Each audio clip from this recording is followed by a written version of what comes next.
24 minutos para las 9 de la mañana, nos visita en cabina el periodista Fernando Vázquez, nos trae pues algo que compartir y vamos a escucharlo. ¿Cómo estás, Fernando? Buenos días. ¿Qué tal, Manuel? Buenos días al auditorio. Muchas gracias, como siempre, por recibirme y permitirme aportar algo a la población, al auditorio. Y tiene que ver con la deuda. Con la deuda, los números rojos del gobierno de Granier, lo llamo yo.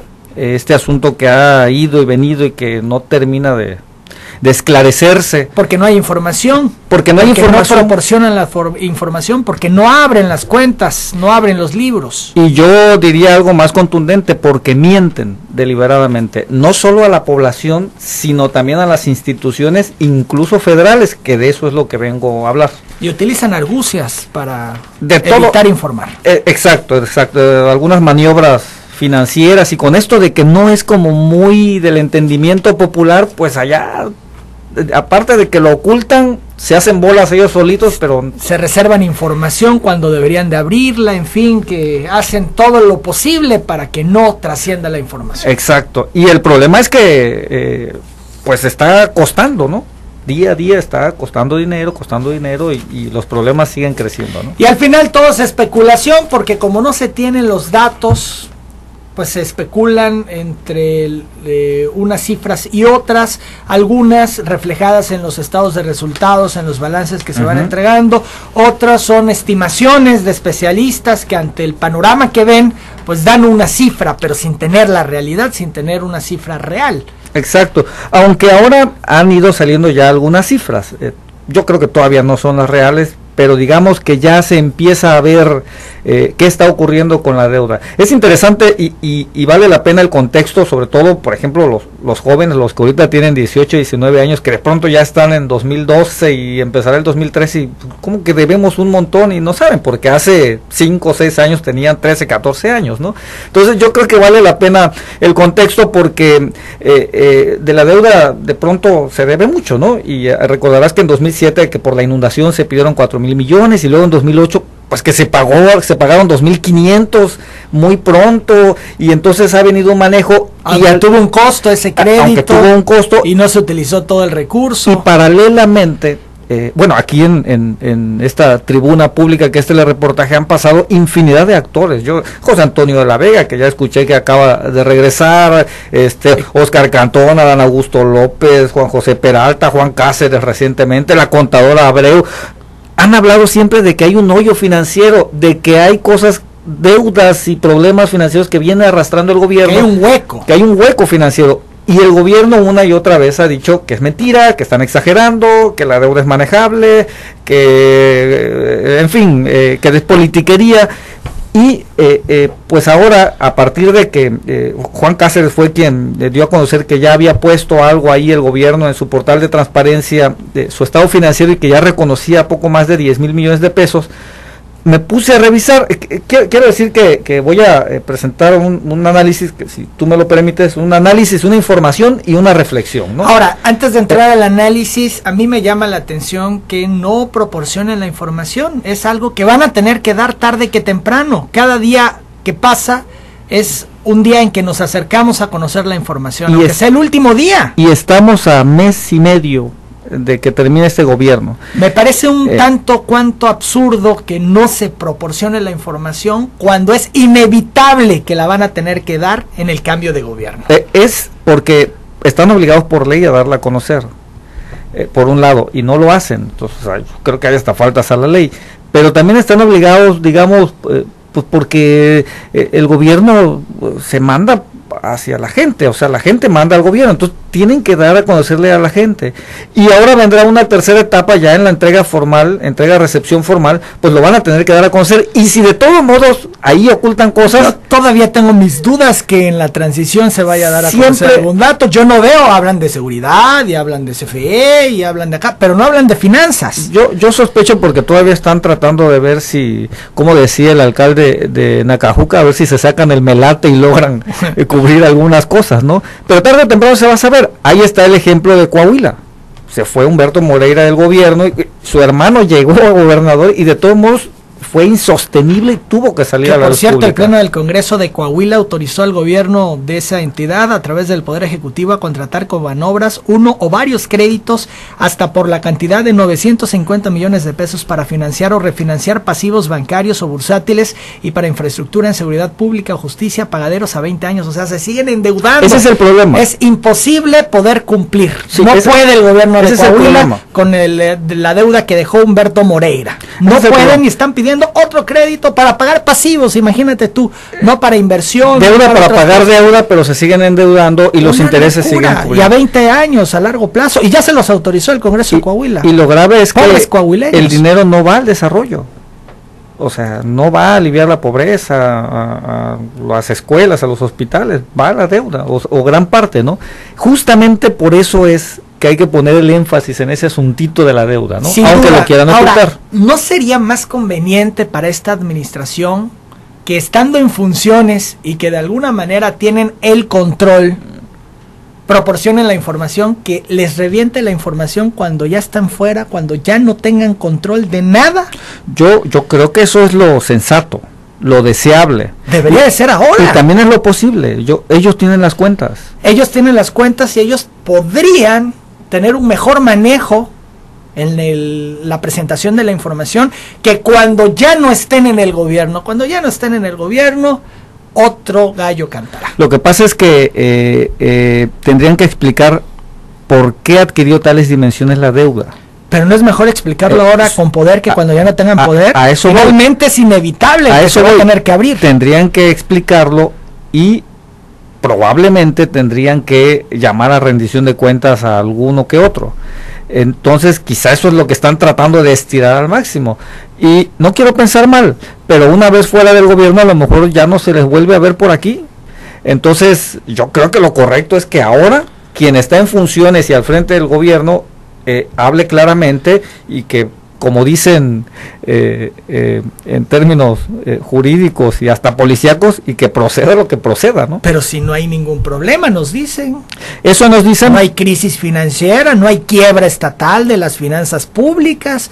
Entonces, si no hay crisis financiera, si no hay quiebra, ¿por qué no mostrar la información? Es una pregunta tan sencilla que yo y mucha gente se hace. Y que nos seguimos haciendo, sin embargo, pues todo indica que sí vienen arrastrando estos problemas y que sí hay un hoyo financiero y que muy probablemente van a dejar una gran deuda, no la oficial que dicen, sino todavía mucho más, ¿no? Un día más es un día menos, eso es una realidad. Un día menos y por fortuna, diría yo, una aproximación cada vez más hacia la verdad, porque tarde o temprano se va a saber, ¿no? Pon tú que en la transición no se maneje información sobre las finanzas, no se abran los libros, no se presente. ¿Tú crees que el gobernador electo va a recibir el Estado sin información financiera? Bueno, tiene que recibirlo de alguna u otra manera. Pero sin hacer la puntualización. Yo creo que si llegase el caso de que le nieguen información, lo hará público. Yo no veo a un Arturo Núñez solapando los errores administrativos, incluso si fueron a propósito, pues con mucha más razón.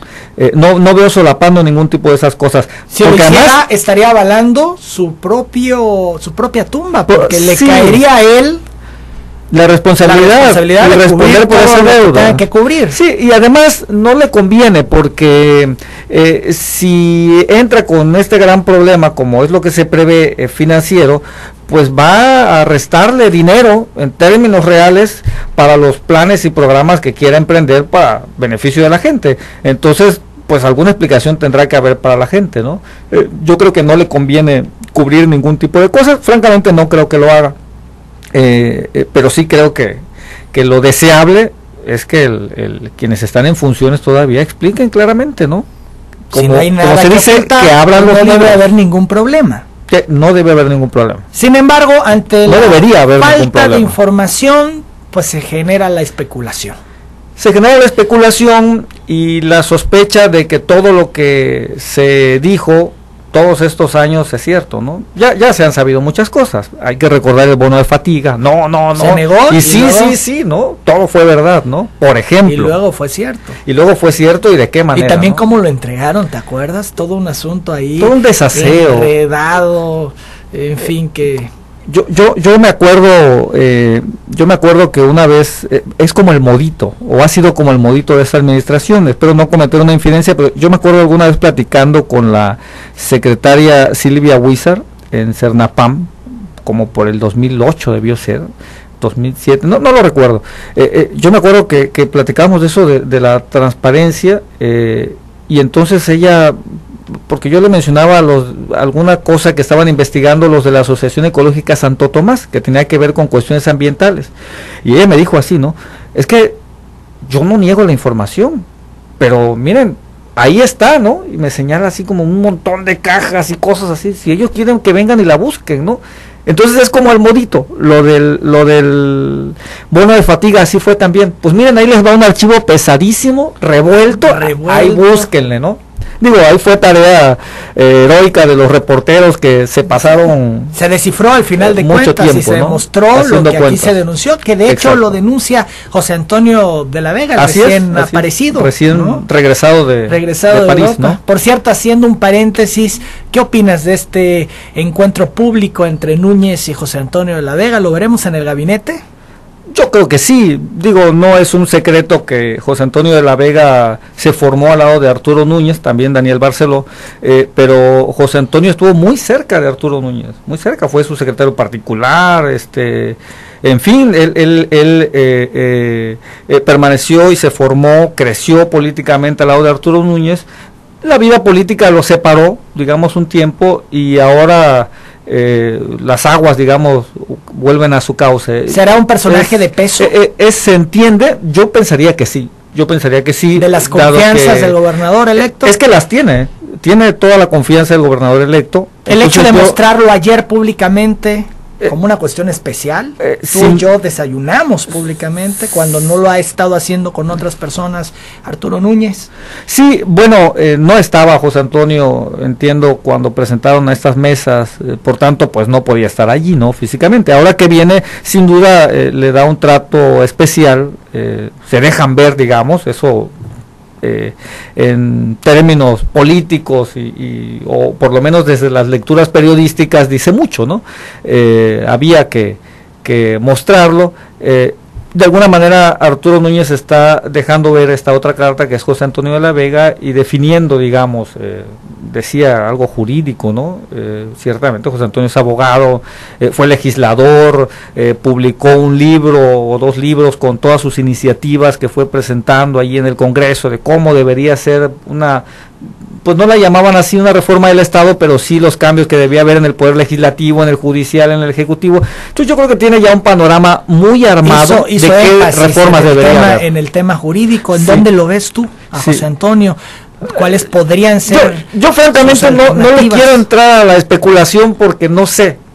Digo, si es jurídico uno pensaría consejería jurídica, pero también puede ser gobierno, pero también puede ser procuraduría. No sé. O sea, francamente no lo sé, no le quiero entrar yo a esa especulación porque está como muy traído el tema y no me gusta hablar. ¿El órgano fiscalizador lo podrías ver? Es que no me gusta hablar si no tengo realmente información, o sea, ahí sí lo evito, ¿no? Entonces procuro yo referirme siempre cuando tengo ya algo muy confirmado, entonces sí, ¿no? Pero si no, francamente no me gusta así como entrarle a la especulación, pero yo creo que va a tener un lugar relevante, tiene la confianza de Arturo Núñez y ya es manifiesto públicamente, vaya, el que se hayan reunido ayer de manera especial, oficial, podríamos decirlo, ¿no? Su representación, digamos, ¿no? En la sociedad. Ya se había referido a De la Vega en muy buenos términos. Sí, bueno, es que aquí le preguntaron a Arturo Núñez, sí, ¿no? Y él habló de José Antonio de la Vega, ¿no? Entonces ya de regreso,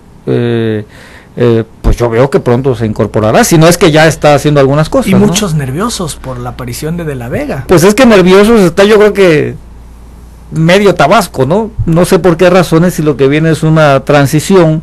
Sí es explicable. Pues todos quieren estar. Sí, y es explicable. Hay que entender que también la economía de Tabasco orbita entre Pemex y el gobierno del estado. Entonces es explicable que todo el mundo quiera saber quiénes van a quedar, y entonces para ver por dónde pueden colarse o encontrar algún camino, ¿no? Es explicable, es entendible, ¿no?